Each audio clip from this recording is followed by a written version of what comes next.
ኧረ እኔ ቻናል ተቀያይሮ ነው መሰለኝ እናንተም ይሄንን ነው እያያችሁ ያላችሁት።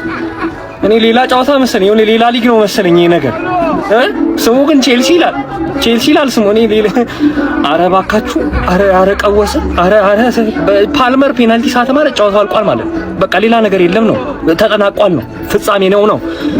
እኔ እስካሁን የት ነበራችሁ? እስካሁን እኮ አልተጫወታችሁም ነበር። ዛሬ እኮ ከስንት ቀን በኋላ አርፋችሁ ነው የመጣችሁት እንዴ? ኧረ እኔ ሁሌ ማልቀስ ሰለቸኝ። ኧረ ይደብራል። 20 ደቂቃ ጎል ሳይገባ እንደው እንትን አታረጉትም። ጎል ካሌለ ራሱ ይገባልኛል። ጎል ባይኖር ማለት ይገባል። እኔ ሰለቸኝ ማልቀስ። አልቋል ጨዋታው አልቋል። ፍየሉ ወዲህ ቅዝምዝም ወዲህ አለ። እኔ ሻምፒዮንስ ሊግ እግሬን ተከተለኝ ይዤ እገባለሁ እላለሁ። አንተ ባላፊ ባግዳሚ ትለጠለጣለህ ወንድም ጥላ። እኔ ለማን ነው የምጥረው? እሺ ለማን ነው የምደክመው? ለማን ነው የምለፈው? ለማን ነው የምቋጥረው? እኔ ለማን ነው አሮጊቷን የምለጠልጠው? እሺ ለማን ነው? እሺ ለማን ነው? ወይ ቼላ ወንድም ንገረኛ። እሺ ለማን ነው? እዚህ መቀመጥ መጥፎ ነው። እኔ ዘንድሮ አየሁት እኮ አይነፋም። እዚህ ብትሄድ ይሻላል፣ ብንሄድ ይሻለናል። አብረን እንግባ አላልኩም እንዴ? ምንድን ነው ቼላዩ? ታዋ ታው እንዴ ምንድን ነው? ፔድሮ ያገባው ጎል እንደ 3 ተመንዝሮል 3 አቻ ብትወጡ ደስ ይለኝ ነበር፣ ግን አትችሉም። እንደ ቡድን አይችልም ቡድንህም ማለት ነው። ያሽሙኗል ቼልሲ። እግዚአብሔር ምስክሬ። በነገራችን ላይ ኖቲንግሃም ፎረስት ላለመውረድ መጫወቱ ሜዳው ውጭ መጥቶ እንደዚህ ማግባቱ ምናምን አይደል፣ በቤንች ነው የገጠመ። አንተን ንቆ ለአስቶን ቪላ ነው ዝግጅቱ። አስቶን ቪላ ኤሮፓ ሊግ ማለት በጣም ጸዴ ቡድን ነው። ሰሞኑን ኖቲንግሃም ፎረስት ሜዳው ውጭ ሰንደርላንድን ሂዶ ገልቦት ነው የመጣው። ቪላን ገልቧታል ሰሞኑን። ግን ደግሞ አንተን በቤንች እነ ጊብስ ዋይት አልጀመሩም፣ እነ ውድ አልጀመሩም፣ አንደርሰን አልጀመሩም። ኢቭን ሌላ ጸዴ ተከላካይ አልጀመረም። ተጫዋቾችን እያሳረፈ እየቀያየረ ነው የነበረው ማለት ነው። ኢጎርን ሁሉ ቀይሮ ያስወጣበት ደቂቃ ምናምን እያሳረፈ ነው። የቼልሲ ደጋፊዎች እንኳን ደስ አላችሁ። ከ5 ጌም በኋላ 1 ጎል አግብታችሁ ተሸንፋችኋል።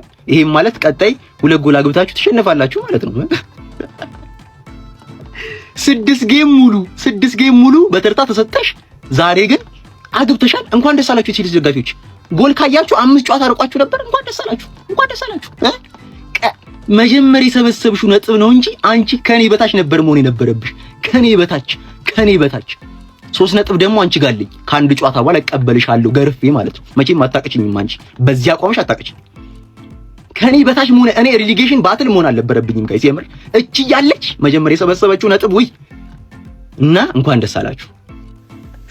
ሻምፒዮንስ ሊግ መግባት አንፈልግም ኤፍሲ ሆኗል። በደሃኒያለም ሲጀምር እኔ እግዚአብሔርን ነው የምላችሁ ቼልሲ 10 ሰዓት አልነበር። እኔ 1 ተኩል ነበር የመሰለኝና በጣም ከረፈደ ነው ጨዋታ የደረስኩት። ፓልመር ፔናልቲውን ሲስት ነው የደረስኩት። ማን ይሄ ቲም ምን እየሆነ ነው? ከዚህ በኋላ ከቼልሲ ምንድን ነው የምንጠበቅ? እኔ ሶፊ ራሱ ዛሬ ቼልሲ ከተሸነፈ ይፈልጋችሁ እንቀጣለን። አንተ ፎረስት ገብሬን አንተ በጣም የሚያስጠላ ቲም እኮ ነው። እኔ እንዴት ይናገር አንተ ቻምፒዮንስ ሊግ በይሳት አንተ ወይኔ ተስፋ በቃ ቻምፒዮንስ ሊግ ላገቡ ነው። አሁን 3 ጌም ነው የቀረው። በቃ ምንም አይፈጠርም ማለት እኮ ነው። ደግሞ ከቼልሲ ደግሞ አስበው ምን ብለን እንጠብቅ? እኔማ አሰልጣኞቹ ዛሬ በእርግጠኝነት ዊን ያስደርጋቸዋል ብዬ ጠብቄ ነበረ። ፈለው እንደው የቼላው ጣፋንታ ይግጠምህ። አረ ኮሜንት ላይ አሜን በሉ። ቼላው በዚህ በጠራራ ፀሐይውን እንደው ስጥት ትደረጋለህ። በቀን በሰኞ ምድር መተህ እረ ኖቲንግሃም ፎረስት ተቀየረባቸው ነው የምላችሁ። ኮል ፓልመር ለነገሩ ፔናልቲውን ቢያይስት ወደ ጨዋታው የመመለስ ትልቅ እድል ነበራቸው። ይሄ አሰልጣኝ ብቻ የሚፈተው ችግር አይደለም፣ ባለቤቶቹ ብቻ የሚፈቱት ችግር አይደለም። ተጫዋቾቹ ደደብ ናቸው። ደደብ አልገባችሁም እኮ ደደብ ናቸው ተጫዋቾቹ። የገጣባ ስብስብ መሮጥ እንኳን የማይችሉ ሲምፕል ፓስ መቀባበል የማይችሉ ደነዞች። ደነዝ ኖቲንግሃም እኮ በቤንች እኮ ነው የገቡ። በቤንች እንዲህ እነ ጊብስ ዋይትና ሳይኖሩ እኮ ነው። ምን አይነት ድድብና ነው? እኔ እግዚአብሔርን አልገባኝም እንዴ! ኧረ በእግዚአብሔር እኔ የትኛውም አሰልጣኝ እስኪ ማን ነው የኔን ቲም ማሰልጠን የሚፈልገው? ሞተዋል እኮ መሮጥ አይችሉም፣ መቀባበል አይችሉም። ትሬኒንግ ይሰራሉ ግን ትሬኒንግ ላይ ቼልሲ ፔጅ ላይ የምትለቁት ትሬኒንግ ይሄ ጎል ሲያገባ ዴላፕና ምንድን ነው እሱ? ጨዋታ ላይ ለምንድን ነው የሌለው? ወይኔ ተቃጠልኩ፣ እግዚአብሔርን ተቃጠልኩ። ቶሲን ቻሎባን ነው ማርክ የሚያደርገው፣ ቻሎባም ቶሲንን ነው ማርክ የሚያደርገው። አጥቂውን ለቀው ማለት ነው። ቻሎባ ቶሲንን ስታየው ቀይ የለበሰ ይመስላል። ቶሲን ቻሉባን ስታየው የእነሱን አጥቂ ይመስላል። አንተ ደነዝ ምንም ጥላ ስላሸነፍክልኝ ቴንኪዩ። ሂዳ ተገዚ ስማ አንተ ክለብን ሳታቅ ዝም ብለህ ፍሬን አታሰቃየው። እዚህ በቃ እየቋጠርክ ማለት ነው። ቼልሲ ቀልደኛ ቲም ነው። ትለጠለጣለህ። በእናንተ ቤት እኮ በቃ ምን የሆነ ነገር ተስፋ እድለኛ ናችሁ በጊዜ እንደዚህ አለመበላሸታችሁ እንጂ በሚኮ ቦታ ነበር የምትገኘው። ለሚኮም አሁን ሌላ ጣጣ ተረፋችሁለት። አሁን ለእናንተ ቋጥሮ የሆነ ነገር አገኛለሁ ብሎ ነበር። ወንድም ጥላቴንጊዮ ኩርዳታው ቼልሲ ወዘተ ከደማ በሜዳሽ ፎረስት አቆለጳጰሰሽ ለጠፈሽ አይችላው አይሃንግማን ምንም እኮ ባልተረባል ኔክስት ይር በቃ ከእንትና ጋር ይሄ ምናምን ከዋይፋይ ፓስዋርድ ከሆኑ ቲሞች ኮንፈረንስ ሊግ ውስጥ ትለጣለች። ለንደን ባለቤቶቹ ቻምፒዮንስ ሊግ ላይ እየታገሉ ነው። አንቺ ትርመጠመጫለሽ። ስፐርስ ምዛሽ ትሆንልሻል። ምን ፓልመር ግን ምን ነው ፓልመር ኦቨርሬትድ ናት። ሀቢቢ ተዋት ፓልመር። ጃው ፔድሮ መጨረሻ ያስቆጠረው ጎል የዓመቱ ምርጥ ጎል አስቆጥሯል ፔድሮ። ብቻ ለማንኛውም እንኳን ለኮንፈረንስ ሊግሽ እንጂ ሌላውን ተይው። የለንደንን ኩራትነት ወይም ለንደንን ተሸክሞ በአውሮፓ መድረክ እኛ ጫንቃ ላይ ወርቋል ሀቢቢ። እሺ ቼልሲ ተሸንፏል ማለት ባልተለመደ አይነት ሰዓት ነበር ዛሬ ጨዋታው የተጀመረውና 3-1 በሆነ አሳማኝ ውጤት የተሸነፈው። በዛሬው ጨዋታ በጣም የገረመኝ ነገር እንደሆነ ታውቃላችሁ፣ ለኢሮፓ ሊግ የመልስ ጨዋታ በመዘጋጀት ኖቲንግሃሞች አንዳንድ ተጫዋቾችን ቀይሮ ነበር ያስገቡትና በእንደዚህ አይነት ሲቹዌሽን ውስጥ ማሸነፍ ካልቻለ እኔ ኤንዞ ማሬስካ ለምን እንዳባረርና እንደዚህ አይነት ችግር ውስጥ መግባት እንደፈለገ አላውቅም። ከሱ በኋላ ሊያም ሮሲኘር መጥቷል፣ መቀየር አልቻለም፣ ምንም ነገር አልቀየረም። አሁን ደግሞ ይኸው አዲሱ አሰልጣኝ ምንም ነገር ማሻሻልም አይደለም፣ ከቀን ወደ ቀን ወደ ባሰበት ነገር እየሄደ ነው ቼልሲና የቼልሲ ነገር እኔ በጣም ከባድ ይመስለኛል። የገባበት ውጥንቅጥ ማለት ፖሊሲውን ቀይሮ ከ23 ዓመት በታችና ማለት ይሄ የወጣት ጥሩን ወጣት ተጫዋቾች ማስፈረም ግን አንዳንድ ልምድ ያላቸውን ተጫዋቾች መቀላቀል ካልቻለ ኢንተረስቲንግም አይደሉም። ተጫዋቾቹ ኢንተረስት የላቸውም ስታያቸው። ተጫዋቾቹ ራሱ ኮል ፓልመር በጣም ደካማ ፓልመር ነው ያየሁት። ኤንዞ ፈርናንዴስ ልክ አይደለም። እርሲ ጥሩ ነገር የሚመስለኝ የውድድር ዓመቱ እያለቀ መምጣቱ ብቻ ነው።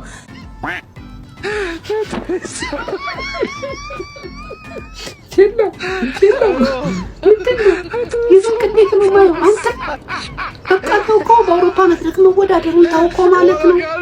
ይሻለኛል ይሄ ያልክ ታውቅ በቃ ማለት ነው። ኳስ ይቀርብኛል።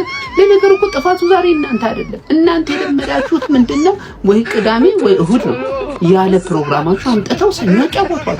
ሌላ ውድድር ነው ይመስላችሁ። በሁለተኛ ምክንያት የምታቀርቡት ልንገራችሁ፣ ቀን ያጫወቷል። አስቡት፣ ሰኞ ሆነ የሥራ ቀን ሆኖ እንዴት ነው ቀን ያጫወቷል? እናንተ የሌሊት ሰው ናችሁ። በቃ ሁለተኛ ከሶስተኛ ምክንያት አሰልጣኝ ይላችሁ። ያለ አሰልጣኝ እየተጫወተ ነው። ከዚህ በላይ ምን እንጫወት? ተጫዋቾቹ ራሱ ከዚህ በላይ ምን እናድርግ? በቃ አይዞህ ነው አሬ ጨዋታው ላይ በጣም ካስገረሙኝ ነገር ምንድን ነው የመጀመሪያው ወደ ጨዋታ ቼልሲ ሊከቱ የሚችለው ፔናልቲ አልመሳት። ከዛ በተጨማሪ ደግሞ ጆዋ ፔድሮ እጅግ አስገራሚ ነው ማለት ሊዛባቱ እንደሚያምን ብዙ ምሽነው ውጭ ማለት ነው።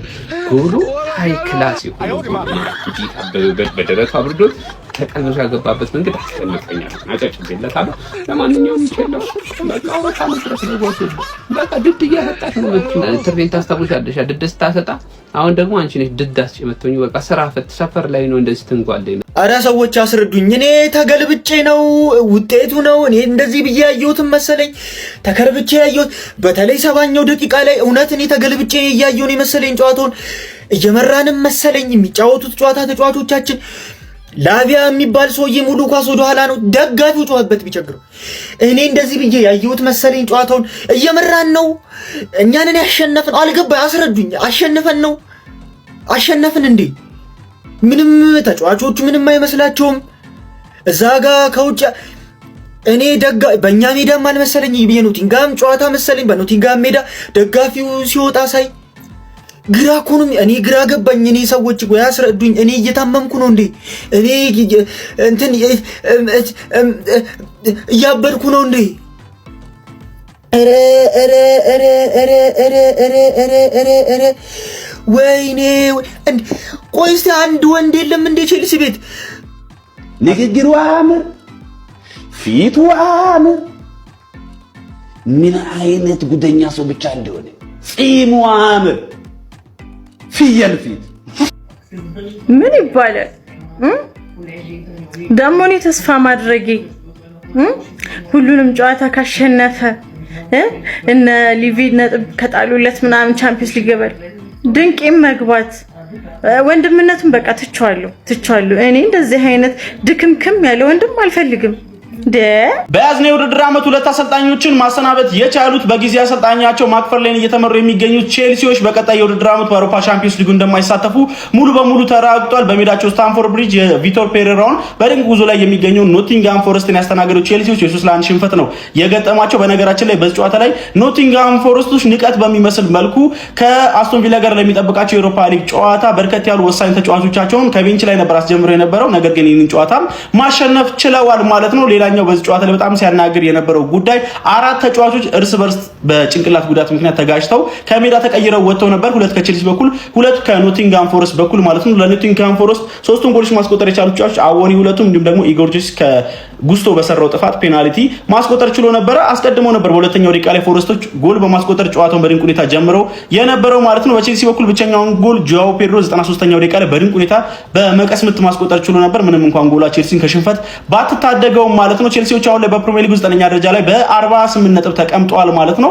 አስቶን ቪላ 5ኛ ደረጃ ላይ የሚገኘው ቡድን 58 ነጥቦች ላይ ይገኛል ከቼልሲ በ10 ነጥብ ርቆ ማለት ነው። ቼልሲ ቀሪ 3 ጨዋታዎችን እንኳን ቢያሸንፍ 57 ነጥቦችን ነው መያዝ የሚችለው። ስለዚህ ለዚህ ነው ከአውሮፓ ቻምፒየንስ ሊጉ ሙሉ የራቀው ማለት ነው። በኖቲንግሃም ፎረስቶች በኩል ደግሞ ከወራጅ ቀጠና ስጋታቸው እንደራቁ ተመልክተናል። 42 ነጥቦችን በመያዝ ወራጅ ቀጠና ውስጥ ከሚገኘው ዌስትሃም ዩናይትድ በ6 ነጥብ ከፍ ብለው 16ኛ ደረጃ ላይ ይገኛሉ። ቢስሚላ ፋሚሊ እውነት ቼልሲን የሚያክል ትልቅ ክለብ እንደዚህ ሆኖ ማየት በጣም ነው የሚያምር። እነዚህ ልጆች ሲጫወቱበት ማየት የማንም ህፃናት መጫወቻ ሲሆን ማየት በጣም ነው የሚያምር። እንግሊዝ አለኝ እኮ የምትላቸው ክለቦች ትልቁ አንዱ ክለብ ነው። እንግዲህ ከምትኮራባቸው ክለቦች ትልቁ ግዙፍ ታሪክ ያለው የዋንጫዎች ባለቤት ነው። እንደዚህ ሲሆን ግን ማየት በጣም ነው የሚያምር። አንድ ጊዜ ሁላችንም ሰብሰብ ብለን በትዕግስት ለቼልሲ ሊና ጸሎት እናደርጋለን። የመጨረሻው ጎል እንዳለ ሆኖ ግን በቃ የሊና ጸሎት እናደርግለታለን። ምንድነው ከ3 በታች አይግባብ ተብሎ ነው? ከ3 በታች ሁሉም 3 ለባዶ 3 ለባዶ 3 ለ1 ምንድነው? ወይኔ ቼላ የምር ግን ዛሬ በጣም አሳዝኖኛል። በመቀጠል ደግሞ ሁላችንም ለሲቲ ቋጠሮ ሲቲ ላይ እዛው የሊና አንድ የለንደን ኩራት ነኝ ብሎ የሚያስብ ክለብ በዚህ ልክ ሲፍረከረክ ማየት እጅጉኑ በጣም ያናድዳል። ቼልሲ ዘንድሮ የተለያዩ አሰልጣኞችን ወደ 3 አሰልጣኞችን ቀያይሯል።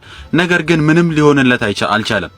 በተለይ ደግሞ ኮል ፓልመርን በቀጣይ ማንቸስተር ዩናይትድ ከብሩኖ ፈርናንዴዝ ጋር የሚለያይ ከሆነ ኮል ፓልመርን ለማንቸስተር ዩናይትድ ሁነኛ የብሩኖ ፈርናንዴዝ ተተኪ ነው ብላችሁ እያሰባችሁ የነበራችሁ አንድ ቀን እኔ ስለ ኮል ፓልመር አውርቼ አላውቅም ለማንቸስተር ዩናይትድ ይመጣናል ብዬ ማለት ነው። ስለዚህ ብዙዎቻችሁ ፊቲንጉን ተመልከቱት።